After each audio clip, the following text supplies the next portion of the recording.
మోంతా తుఫాన్ ప్రభావంతో పంటలపై తీవ్రంగా పడింది. ఉమ్మడి విజయనగరం జిల్లాలో సుమారు 4000 హెక్టార్ల వరి పంటకు నష్టం వాటిల్లింది. వరితో పాటు మొక్కజొన్న, పత్తి పంటలు బాగా దెబ్బతిన్నాయంటున్న విజయనగరం జిల్లా వ్యవసాయ అధికారి విటి రామారావుతో మా ప్రతినిధి Nagendra Prasad face to face.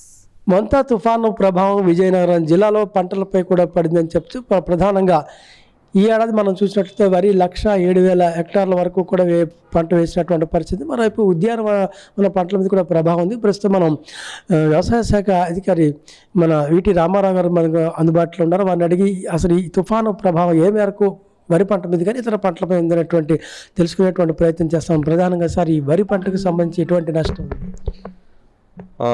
నమస్తే అండి, నా పేరు విటి రామారావు. నేను జిల్లా వ్యవసాయ అధికారిగా పనిచేస్తున్నానండి.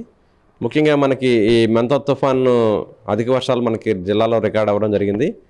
మరి దేవుని దయ వల్ల మనకి మిగతా జిల్లాలతో పోల్చినట్లయితే కొంతవరకు వర్షపాతం మన జిల్లాలో తక్కువ స్థాయిలోనే రికార్డ్ అవ్వడం జరిగిందండి. అంటే 28వ తారీఖు ఒక 47 mm వరకు రికార్డ్ అయింది. అలాగే 29 చూసుకున్నట్లయితే ఒక 63 mm వరకు కూడా రికార్డ్ అయింది. సో ఓవరాల్గా మనకు వర్షపాతం తక్కువ ఉండడం, అదేవిధంగా మనకి గాలులు కూడా ఎక్కువ లేకపోవడంతో చాలా వరకు మనకి ఈ పంట నష్టం అనేది కొంతవరకు తక్కువగానే మనం గమనించడం జరిగింది.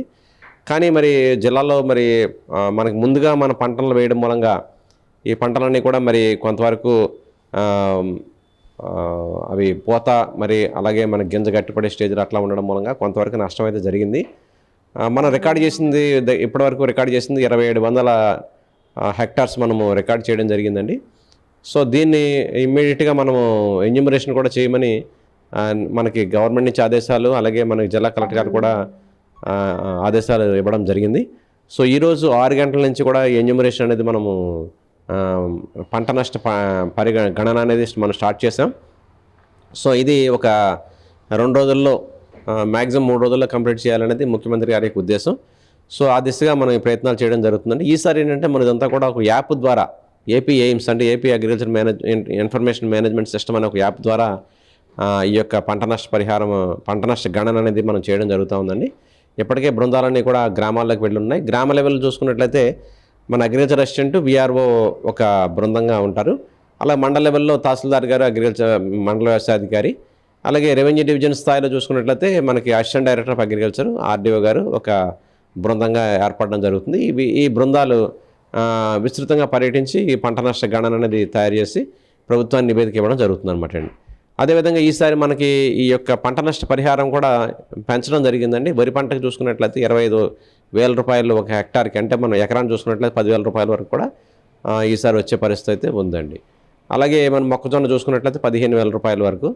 ఈ విధంగా మనకి ఈసారి పంట నష్ట పరిహారం కూడా మనకి ఎక్కువ స్థాయిలో వచ్చే పరిస్థితి ఉంది. కాబట్టి చాలా జాగ్రత్తతో మరి పంట నష్ట గణన చేయాలనేది కూడా చెప్పడం జరిగింది. ఎక్కడ కూడా మరి ఏ రైతు కూడా నష్టం జరిగిన రైతుని ఎవరిని కూడా మరి వదలకుండా, అలాగే మరి అనర్హులని మనం నమోదు చేయకుండా జాగ్రత్తగా మనం ఈ పంట నష్ట గణన చేయాలనేది కూడా మేము ఆదేశాలు ఇవ్వడం జరిగింది. ఇది డైలీ బేస్లో దీన్ని రివ్యూ తీసుకోవడం, అదేవిధంగా మనం ఈ 2 నుంచి 3 రోజులు మ్యాక్సిమం 3 రోజుల్లో ఈ కార్యక్రమాన్ని పూర్తి చేసే దిశగా మనం చేయడం జరుగుతూ ఉందండి. సార్, ఇప్పుడు మనం చూసినట్టయితే నీట మునిగిన పంట కాకుండా మిగిలిన పంట విషయానికి వచ్చినట్టయితే ఈ తుఫాను ప్రభావాలకు మేలు చేసే అవకాశం ఉందా, లేకపోతే ఎలా ఉంటుంది సార్? అంటే నీట మునిగి మిగతా పంటకి పెద్దగా మేలు అనేది కీడనేది ఏమి ఉండదండి. కాకపోతే ఏంటంటే కొన్ని చోట్ల మనకి ఏదైతే ఈ పూత దశలో ఉన్నప్పుడు ఈ వర్షం పడిన సందర్భం ఏదైనా ఉన్నట్లయితే కొంతవరకు దిగుబడి కూడా తగ్గే పరిస్థితి ఉంటుందండి. ఎందుకంటే అక్కడ సుంకు రాలిపోతుందంటే మనకి ఈ పువ్వారం అనేది ఈ వర్షాలు చాలా విస్తృతంగా పడ్డాయి కాబట్టి ఈరోజు కూడా మార్నింగ్ మనకు కొంచెం వర్షపాతం పడింది. సో ఇట్లాంటి వర్షం పడినప్పుడు ఏంటంటే ఈ పువ్వారం ఏదైతే ఉందో అది రాలిపోయినట్లయితే గింజ ఏర్పడకపోవడం అనేది ఉంటుంది. కాబట్టి కొంతమేరకు నష్టం జరుగుతుంది. అంటే పెద్దగా ఒక ఎకరానికి వచ్చి ఏమైనా జరిగితే ఒక 2-3 బస్తాల వరకు నష్టం జరుగుతుంది తప్ప దాని గురించి మనం ఏమీ పెద్ద ఇబ్బంది పడాల్సిన అవసరం అయితే లేదు. ఎందుకంటే ఈసారి మొదటి నుంచి కూడా వాతావరణ పరిస్థితులు అనుకూలంగా ఉన్నాయి. పంట కూడా చాలా ఆరోగ్యవంతంగా ఉంది. సో దీన్ని బట్టి చూసుకున్నట్లయితే మనకి ఈసారి మంచి దిగుబడులే మనము ఆశించవచ్చు అన్నమాట. ఇది మనం చూస్తే మొత్తం ఈ తుఫాన్ తాలూకు ప్రభావంతో జిల్లా వ్యాప్తంగా 1,07,000 ఎకరాల్లో వరి పంట వేసినప్పటికీ 2,700 హెక్టార్ల వరకు కూడా ఇప్పటికే కూడా కొంత సమాచారం అయితే ఇక్కడ జరిగింది, నష్టం జరిగినట్లు ఇప్పటికే కూడా అధికారులందరూ కూడా అంటే గ్రామీణ స్థాయి దగ్గర నుంచి జిల్లా కేంద్రం స్థాయి అధికారుల వరకు కూడా పంట నష్టం ఎంత జరిగింది అనేటువంటి వివరాలు సేకరిస్తున్నటువంటి పరిస్థితి. 2-3 రోజుల్లో వీటిని కూడా పూర్తి చేసే అవకాశం ఉందని కూడా చెప్తున్నారు. మరోవైపు పంట నష్టానికి సంబంధించి కూడా వరికి అయితే 10,000 రూపాయలు, అలాగే మొక్కజొన్నకు 15,000 వరకు కూడా ప్రభుత్వం ఆదుకునేటువంటి దిశగా కూడా చర్యలు తీసుకుంటుందని కూడా మన విటి రామారావు గారు చెప్తున్నారు. ఇది విజయనగరంలో వ్యవసాయానికి సంబంధించి ఈ తుఫాను ప్రభావం మనం ఇంతవరకు కూడా విటి రామారావు మనకి తెలియజేయడం జరిగింది. కెమెరామన్ కిషోర్తో నాగేంద్ర ప్రసాద్, విజయనగరం.